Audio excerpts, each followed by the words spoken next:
Assalamualaikum warahmatullahi wabarakatuh. Kami mahasiswa dari Universitas Tidar, Fakultas Ilmu Sosial Politik, jurusan Hukum semester 5.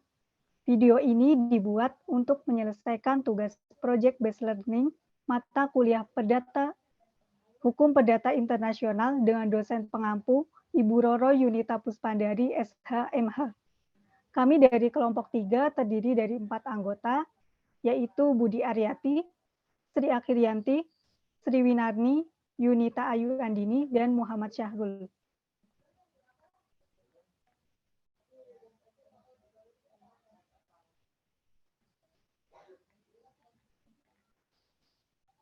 Kami telah bekerja sama untuk memenuhi tugas analisa jurnal dengan judul The Renvoie Doctrine in the Conflict of Laws, Meaning of the Law of a Country, yang ditulis oleh Ernest G. Lorenzen dari Yale University. Jadi tujuan dari pembahasan dalam jurnal ini yaitu untuk menjelaskan mengenai doktrin Renvoie dalam konflik hukum serta makna hukum suatu negara.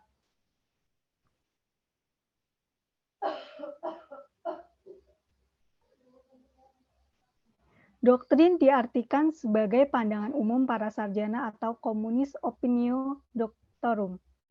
Jadi posisi doktrin Renvoie ini dalam hukum perdata internasional memegang peranan penting sebagai sumber hukum dan pedoman dalam menyelesaikan berbagai konflik hukum perdata internasional yang terjadi.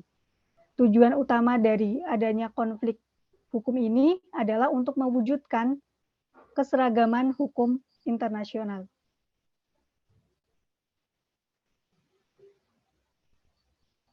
Selanjutnya,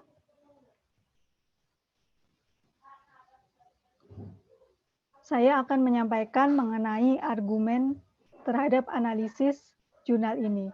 Jadi kasus-kasus yang disebutkan dalam jurnal ini itu kebanyakan adalah keabsahan pernikahan, di mana kasus tersebut ini banyak diperdebatkan oleh penulis dan pakar hukum karena konflik hukum ini dikenal sebagai masalah Renvoie. Begitupun di Indonesia. Masalah Renvoie ini sangat banyak terjadi. Jadi doktrin Renvoie ini tidak digunakan di semua jenis perkara HPI, terutama dalam perkara-perkara yang sedikit banyak berkaitan dengan transaksi-transaksi bisnis. Masalah-masalah HPI yang dimungkinkan masih dapat diselesaikan dengan doktrin Renvoie ini adalah masalah validitas pewarisan, tuntutan-tuntutan atas benda-benda tetap di negara asing, perkara yang menyangkut benda bergerak, serta masalah-masalah hukum keluarga, seperti perkawinan, akibat perkawinan, harta perkawinan, dan status personal. Doktrin Renvoie proper dalam pengertiannya itu juga sangat luas cakupannya. Seperti yang telah kita lihat, kemungkinan ada referensi ke depan atau Weiterverweisung. Untuk penerapan teori Renvoie proper sendiri itu bentuknya juga luas, mengarah pada referensi kembali atau penunjukan kembali atau yang disebut dengan Rückvermeidung, yaitu pada Lex Fori. Jadi teori ini juga sama dengan penerapan teori Renvoie di Indonesia yang disebutkan oleh Bayu Seto Harjo Wahono. Kemudian dijelaskan bahwa teori Renvoie ini itu terdiri dari Renvoie remission dan transmission. Jadi Renvoie ini memberikan ruang untuk pengadilan menentukan kaidah atau sistem hukum mana yang dianggap terbaik untuk menyelesaikan suatu perkara perdata internasional. Sehingga banyak sekali konflik hukum yang harus diselesaikan secara tepat. Penunjukan sistem hukum tertentu merupakan upaya untuk menegakkan keadilan serta memberikan rasa aman bagi pencari keadilan. Renvoie sendiri adalah metode yang relevan sebagai jawaban untuk menyelesaikan konflik perdata internasional. Maka perlu progresivitas yang berkelanjutan serta signifikasi guna menjamin adanya keadaan yang seimbang antara pihak-pihak yang berkepentingan dalam konflik atau masalah hukum ini.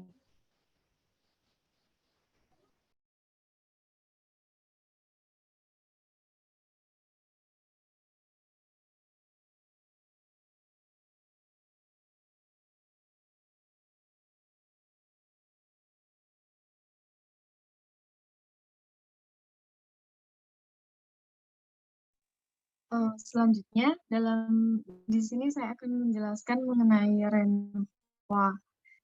Dalam jurnal tersebut membahas mengenai Renvoa, di mana pengakuan teori Renvoa menjelaskan bahwa aturan konflik hukum harus dipahami sebagai menggabungkan atau tidak hanya hukum biasa atau hukum internal negara atau negara asing, tetapi juga aturan konflik hukumnya. Menurut teori ini, hukum suatu negara berarti keseluruhan hukumnya. Teori Renvoa pada prinsipnya merujuk bukan ke seluruh hukum negara asing, termasuk peraturan berbeda dari hukum perdata internasional, tetapi hanya ke hukum internalnya. Menurut teori Renvoa proper, dalam bentuknya yang lebih luas, tidak mengikuti petunjuk hukum asing. Yang diminta oleh hukum forum adalah untuk memastikan apa hukum negara asing yang tergabung mengklaim yurisdiksi atas kasus tersebut. Jika tidak, hukumnya tidak akan mengatakan apa-apa lagi dalam masalah ini. Hukum forum mengarahkan hakimnya dalam hal demikian untuk menerapkan hukum internalnya sendiri. Menurut teori Renvoa proper, dalam bentuknya yang lebih luas, yaitu termasuk teori penunjukan lebih jauh atau Weiterverweisung, Lex Fori menyerahkan soal itu kepada sistem hukum negara asing yang hukumnya berbadan hukum. Oleh karena itu, hakim forum akan memutuskan kasus tersebut sebagaimana pengadilan negara asing akan memutuskannya. Sejauh penerapan teori Renvoa proper dalam bentuknya yang lebih luas mengarah pada referensi kembali, yaitu pada Lex Fori. Namun, menghasilkan keragaman keputusan internasional. Hal itu akan menyebabkan ketidakharmonisan sebagaimana mungkin dengan menyerahkan penentuan setiap kasus pada hukum internal forum. Nah, di Indonesia itu telah menerima teori Renvoa dengan skema yang pertama, yaitu Renvoa single. Single Renvoa merupakan skema yang melakukan penunjukan terhadap kaidah hukum asing hanya sekali penunjukan, yaitu penunjukan yang bersifat gesam atau penunjukan terhadap kaidah intern dan kaidah HPI, dan penunjukan terhadap kaidah intern saja. Di Indonesia sendiri, pada beberapa praktek administratif juga telah menerima doktrin Renvoa ini. Contohnya, apabila seorang warga negara Inggris yang berdomisili di Indonesia untuk menentukan sudah dewasa atau belum, atau akan menikah, atau akan melakukan tindakan hukum yang berkaitan dengan personilnya, maka menurut HPI Indonesia, berdasarkan pasal 16 AB, hukum nasional mengikuti personilnya. Yang harus digunakan adalah hukum Inggris. Jadi menurut hukum Inggris, berdasarkan kaidah-kaidah HPI-nya untuk status personal yang dipakai adalah hukum di mana domisilinya di Indonesia. Maka yang berlaku adalah hukum Indonesia. Jadi hukum Indonesia menunjuk hukum Inggris dan hukum Inggris menunjuk kembali hukum Indonesia.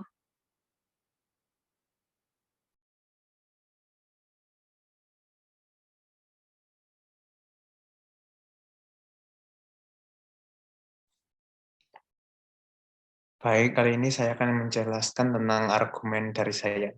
Dalam jurnal tersebut membahas mengenai kaidah hukum perdata internasional yaitu Renvoa, atau disebut juga penunjukan kembali. Penunjukan kembali atau Renvoa ini ada karena di dunia ini berlaku banyak sekali sistem hukum perdata yang berbeda-beda. Dengan menggunakan Renvoa ini, para hakim di negara manapun dapat menyelesaikan perkara perdata dengan penyelesaian yang terbaik. Melihat dari peraturan dan kaidah hukum mengenai Renvoa, saya setuju Renvoa tidak dapat diberlakukan pada setiap perkara perdata internasional. Di lapangannya, putusan dari hukum asing dari hasil Renvoa pun tidak biasanya tidak dapat diterima oleh pihak yang tidak diuntungkan oleh putusan tersebut. Nah, untuk di Indonesia sendiri, penggunaan Renvoa itu Indonesia mengakui atau menerapkan renvoa, tapi yaitu dengan jenis single renvoa, yaitu skema yang melakukan penunjukan kembali terhadap kaidah hukum asing tetapi hanya sekali. Artinya Indonesia dapat mengajukan renvoa maupun menerima renvoa terhadap perkara perdata internasional hanya sekali penunjukan. Oleh sebab itu, Indonesia tidak menerima penunjukan kembali atau double renvoy. Penggunaan doktrin renvoa di Indonesia sendiri lebih praktis karena hakim-hakim di Indonesia lebih memahami kaidah hukumnya sendiri. Terima kasih.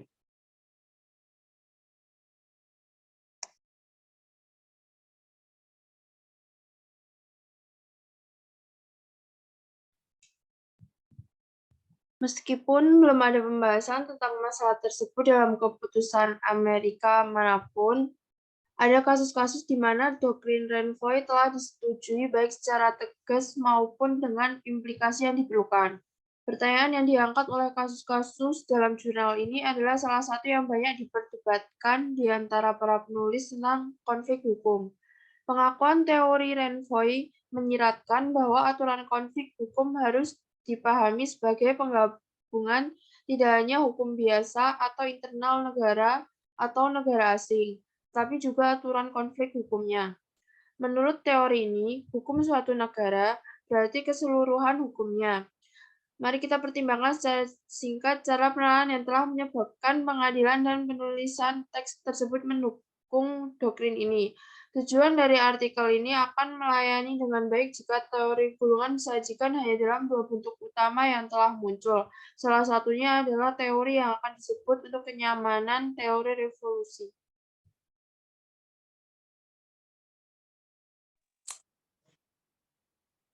Selanjutnya, saya akan menjelaskan tentang argumen saya mengenai doktrin renvoa. Doktrin renvoa pada awalnya belum diterapkan di Amerika. Belum ada pembahasan tentang masalah tersebut dalam keputusan peradilan Amerika manapun. Kemudian timbul permasalahan di berbagai negara, seperti dalam jurnal, yaitu kasus pernikahan ladu-ladu yang terjadi di Jerman. Dari kasus yang terjadi, muncul pertanyaan dan mulai diperdebatkan antara para penulis tentang konflik hukum.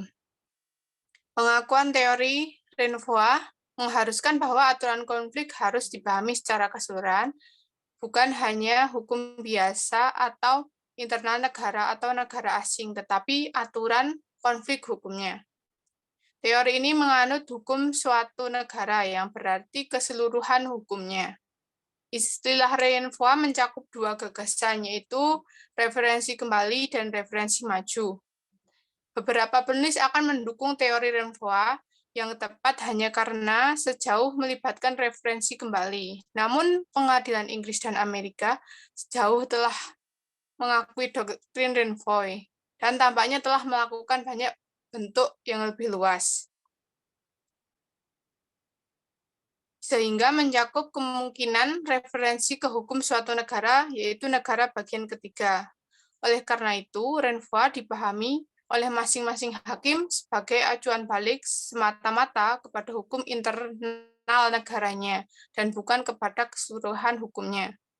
Kesimpulannya adalah teori renvoa ini dapat digunakan berdasarkan domisili atau berdasarkan kewarganegaraan, dan bisa juga diserahkan kepada negara ketiga.